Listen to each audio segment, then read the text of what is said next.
This is a very famous formula to correct the water deficit. This is for somebody who is 60 kg male with serum sodium of 154.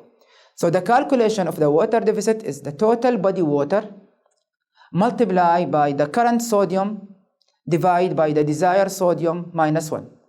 The total body water, it is the body weight multiplied by 0.6 for male and by 0.5 for female. So for somebody who is 60 kg, so the total body water is 60 multiplied by 0.6, so around 36 liter. And the current sodium for this patient is 154, and my desired sodium is around 140. So the water deficit for this patient is around 3.6.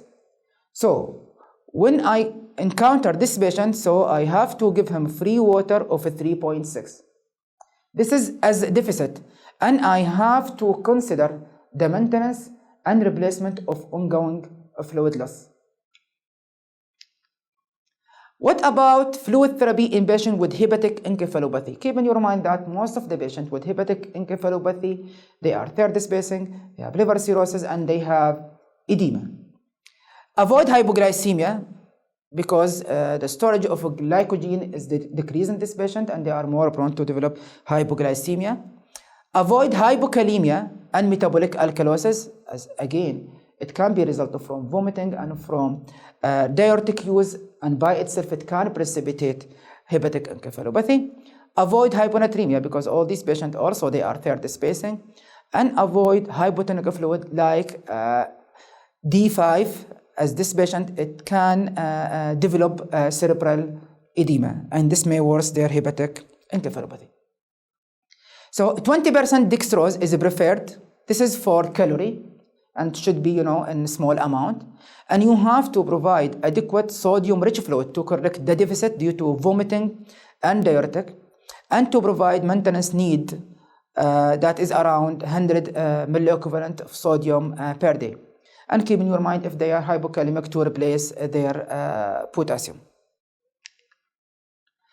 Avoid ringer lactate. Due to hepatic dysfunction, lactate may not get converted to bicarbonate, and that's very important, and the patient may have lactic acidosis.